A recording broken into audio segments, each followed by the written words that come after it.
Si le nitrate a été la révélation de ma jeunesse, si la modernisation de l'agriculture a été la révélation de ma jeunesse, je vous parle en tant qu'agriculteur formé pour faire une agriculture chimique.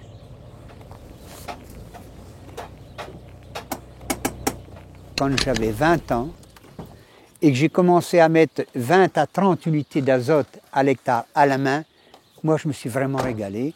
Quand j'ai vu visuellement, et même mon père, qui a vu ce qu'on obtenait en mettant 20-30 unités d'azote qu'on se met à la main parce qu'on n'est encore pas mécanisé, on augmentait tout de suite de 5 et 10 quintaux hectares.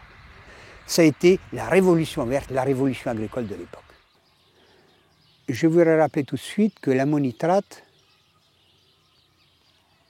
il a été découvert au siècle dernier, même avant, et ça a été le nitrate même. Et ce nitrate, c'était l'explosif. Et cet explosif-là, on s'en est servi pendant la guerre de 14, et c'est dans les endroits où il y a eu le plus de morts dans les tranchées que la végétation est devenue magnifique. Et c'est à partir de ce moment-là qu'on a proposé ces réserves de nitrate à l'agriculture. Mais ça ne s'est pas mis en place entre les deux guerres. Ça n'est qu'après la deuxième guerre, c'est-à-dire la guerre de 40, c'est là qu'on a tout de suite augmenté les rendements. Mais quand on a mis l'azote, il faut savoir qu'il y a une graminée qui est le vulpin, que je ne vois pas là. Si, le voici ici. Et quand on a commencé à mettre l'azote, le vulpin, il s'est développé au niveau des épis de blé. Alors on s'est plaint, et là, il y avait tout pour nous consoler. Vous mettez 150 grammes d'isoproturon dans de l'eau, et vous verrez, vous détruisez le vulpin. Mais attendez, vous essayez. Eh bien, je dois vous dire, j'ai essayé. On détruisait le vulpin et le blé. Le blé était là. Alors, on a continué avec de l'azote, et on a tellement une végétation un peu comme celle-ci, très, très exubérante. Ça, c'est pas du blé, mais enfin, c'est un peu comme ça. Et qu'est-ce qu'on a maintenu? L'humidité au niveau du sol. Et qu'est-ce qui se passe quand on maintient l'humidité? Le champignon, il arrive. Et qu'est-ce qu'il fait? Il est monté au niveau de l'épi, et là, il a attaqué l'épi. Alors on a râlé. Ah mais attendez, on a le fongicide. Donc, on a mis le fongicide.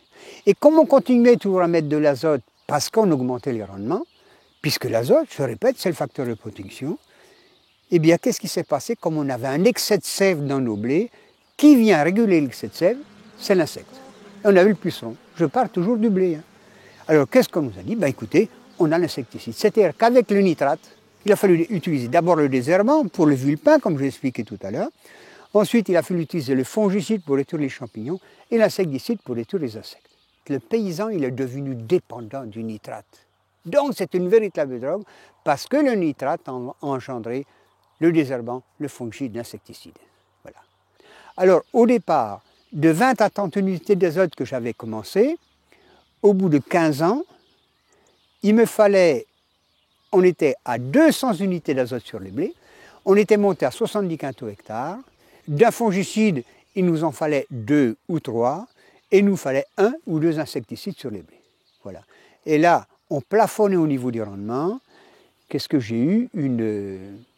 Une technicienne des maisons de pesticides qui me dit, Monsieur Renaud, j'avais 55 ans, mais Monsieur Renaud, vous êtes un inconscient parce que vous manipulez nos produits sans gants, sans masque et sans combinaison.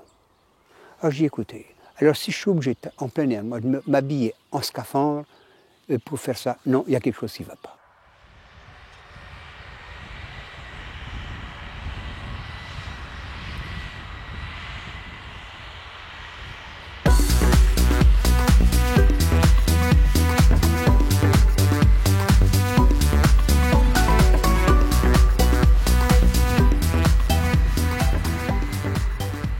On s'était tracé 2 objectifs. Premièrement, de reconvertir la ferme et deuxièmement, de la rendre viable. Parce qu'on pouvait se faire plaisir de reconvertir, mais il fallait que la ferme soit viable pour que les jeunes puissent en vivre.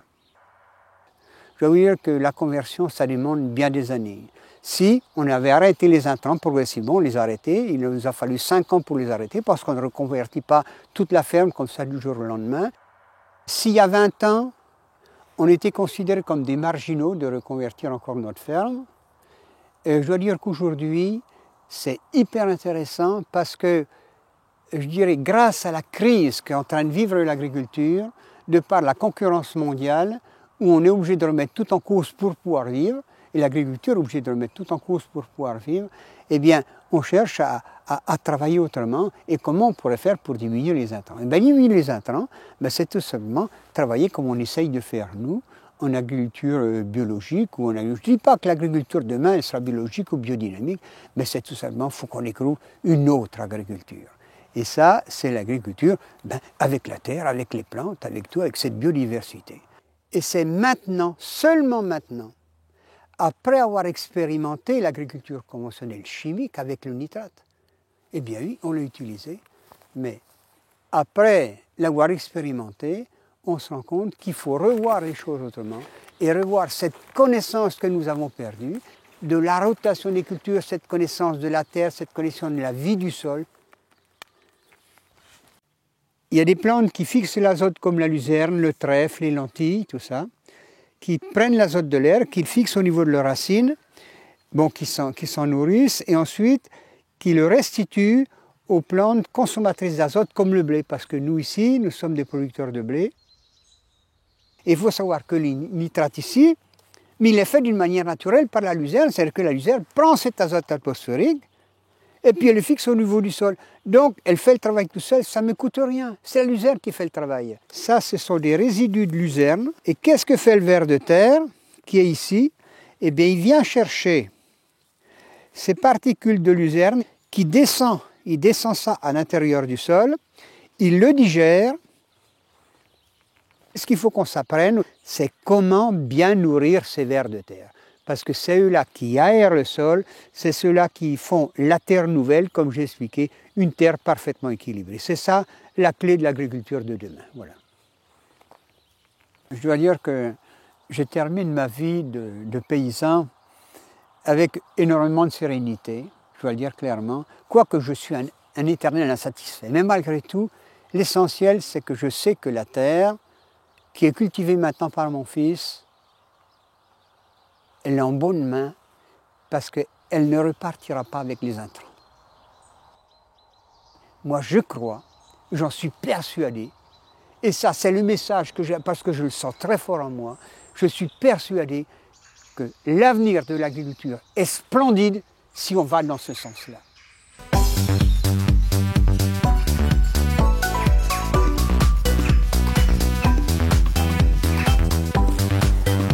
On va faire du jus avec ça, attention.